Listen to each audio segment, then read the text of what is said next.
ஆண்டவராகிய இயேசு கிறிஸ்துவின் நாமத்திற்கு மகிமை உண்டாவதாக. இந்த நல்ல நாளிலே உங்கள் யாவரையும் நான் வாழ்த்துகிறேன். இந்த நாளின் தியானத்திற்கு என்று தெரிந்து கொள்ளப்பட்ட வேத பகுதி கலாத்தியர் 3ஆம் அதிகாரம் 14ஆம் வசனம். Galatians chapter 3 verse 14. ஆபிரகாமுக்கு உண்டான ஆசீர்வாதம் கிறிஸ்து இயேசுவினால் புறஜாதிகளுக்கு வரும்படியாகவும் ஆவியை குறித்து சொல்லப்பட்ட வாக்கு தத்தத்தை நாம் விசுவாசத்தினாலே பெரும்படியாகவும் இப்படி ஆயிற்று. ஆமேன்.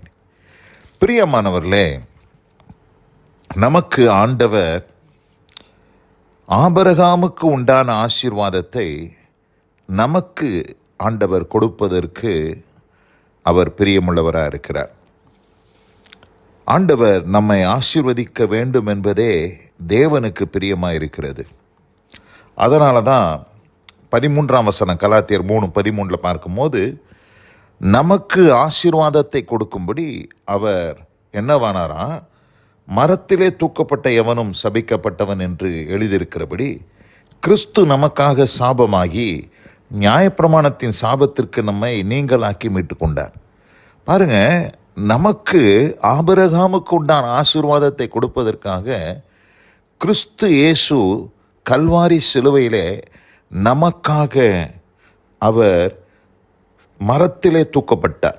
மரத்திலே தூக்கப்பட்ட எவனும் சபிக்கப்பட்டவன் என்று வேதம் சொல்லுகிறது. அப்படியே அவர் சிலுவை மரத்திலே தூக்கப்பட்டபடியினாலே கிறிஸ்து நமக்காக சாபமானார் என்று பார்க்கிறோம். அவர் நமக்கு ஆசீர்வாதத்தை கொடுக்கும்படிக்கு கல்வாரி சிலுவையிலே அவர் சாபமாகி he became a curse. அவர் ஒரு சாபமாக மாறினார். நம்முடைய சாபங்களை எல்லாம் முதல் மனிதனாகிய ஆதாம் செய்த பாவத்து நிமித்தம் மனுக்குலமே சபிக்கப்பட்டு போச்சு. இந்த பூமியே சபிக்கப்பட்டு போச்சு. எல்லா சாபங்களையும் அவர் தன்மேல் ஏற்றுக்கொண்டு நமக்காக அவர் சிலுவையிலே சாபமாகி அதற்கு பதிலாக நமக்கு என்னத்தை கொடுத்தார் என்றால் ஆசீர்வாதத்தை கொடுத்தார். அது எப்படி என்று சொன்னால், ஆபிரகாமுக்கு உண்டான ஆசீர்வாதம். ஆபிரகாம் எந்த காலத்தில் வாழ்ந்தவர் என்று சொன்னால், நியாயப்பிரமாண காலத்திற்கு முன்னதாக அவர் வாழ்ந்தபடியினாலே, விசுவாசத்தினாலே அவர் நீதிமான் ஆக்கப்பட்டபடியினாலே, நமக்கும் அந்த அடிப்படையிலே நம்மையும் ஆண்டவர் விசுவாசத்தினாலே நம்மையும் நீதிமான்களாக்கி, அன்றைக்கு அந்த ஆபிரகாமுக்கு எப்படியெல்லாம் ஆசீர்வாதம் உண்டானதோ அந்த ஆசீர்வாதத்தை எல்லாம் தர விரும்புகிறார்.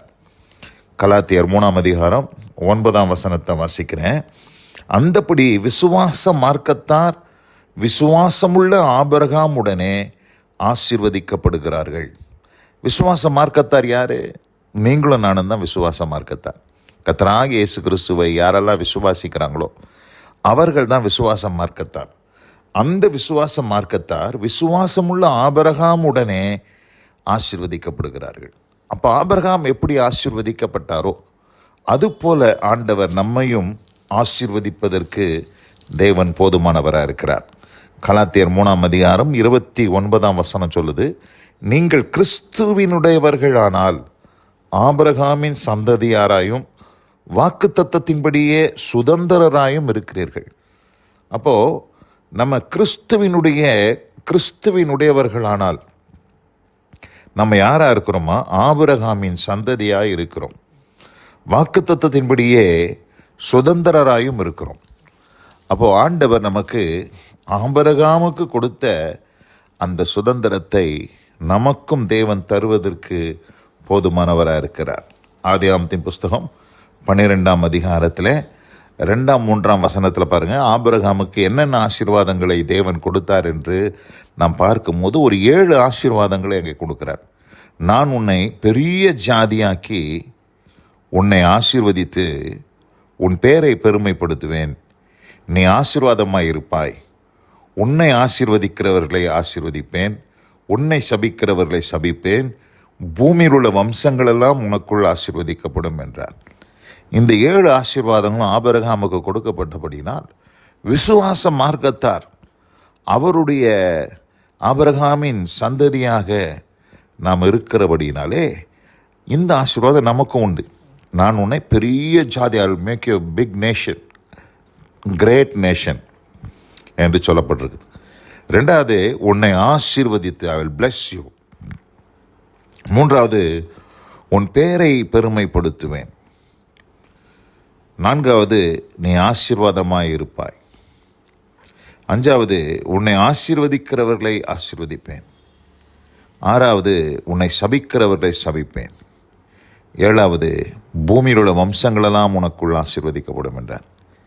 இப்படிப்பட்ட ஒரு ஆசீர்வாதத்தை ஆண்டவர் ஆபிரகாமுக்கு கொடுத்திருக்கிறபடினால், கிறிஸ்து இயேசுவினால் நமக்கு விசுவாசிக்கிற நமக்கும் அந்த ஆசீர்வாதங்களை தேவன் கொடுப்பதற்கு தேவன் போதுமானவராக இருக்கிறார். நமக்கு நியாயப்பிரமாணத்தின் மூலமாய் வந்த எல்லா சாபங்களையும் கல்வாரி சிலுவையிலே இயேசு பரிமாற்றம் அடைய செய்து, அதாவது ஒரு பரிமாறிக்கொண்டார். அதாவது எக்ஸ்சேஞ்ச், நம்முடைய தேவையில்லாத காரியங்களெல்லாம் அவர் ஏற்றுக்கொண்டு அவருக்குள் இருக்கிற நன்மையான காரியத்தை நமக்கு தந்தருளினார். நமக்குள் தேவையில்லாத அந்த சாபங்களெல்லாம் தன்மேல் சுமந்து கொண்டு அவருக்குள் இருந்த ஆசீர்வாதத்தை நமக்கு தந்தருளினார்.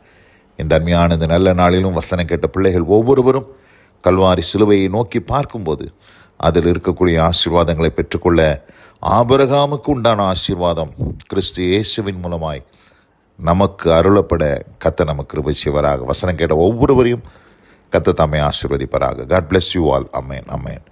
நாம் ஜெபிப்போம். எங்கள் அதிகமாய் நேசிக்கிறதான எங்கள் அன்பின் பரலோக பிதாவே, ஆபிரகாமுக்கு உண்டான ஆசீர்வாதம் கிறிஸ்து இயேசுவினால் புறஜாதிகளுக்கு வரும்படியாக கல்வாரி சிலுவையிலே எங்களுக்காக சாபமா நீர் ஆண்டவரே, எங்கள் சாபங்களையெல்லாம் நீர் சுமந்து கொண்டு மரித்தீர்.